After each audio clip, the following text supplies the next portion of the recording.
Welcome back to Excel with Mark, and I'm going to go through a problem that I came across today when I was working with someone, and they said to me, how would you find duplicate values across numerous columns that we have here?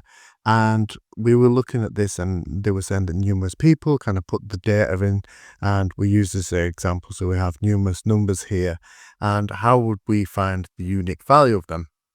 And we can do this by finding what we would potentially call like a primary key. So we could use the text join function that we have. And the way that I did it was I put a delimiter as a forward slash, say something like this.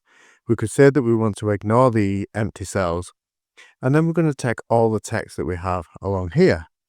And this gives us a unique thing. So we can see here as we're looking at our unique value, we get the 57, 28, 2, and 79. So if we were to copy that down and take that as far down as we need to do that, we can see there that everything below gets a unique value.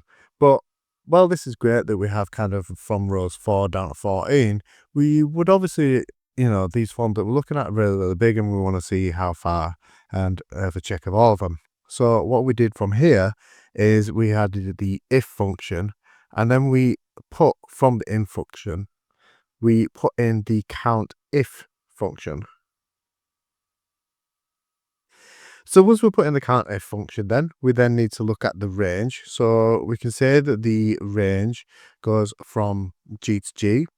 We then want to know the criteria. So then we can just bring that in at the G4 that we have there.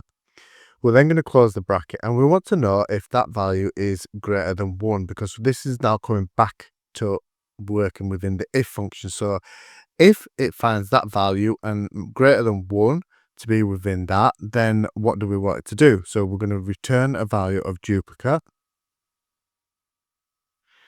And if it's not, then we can put it in as a single.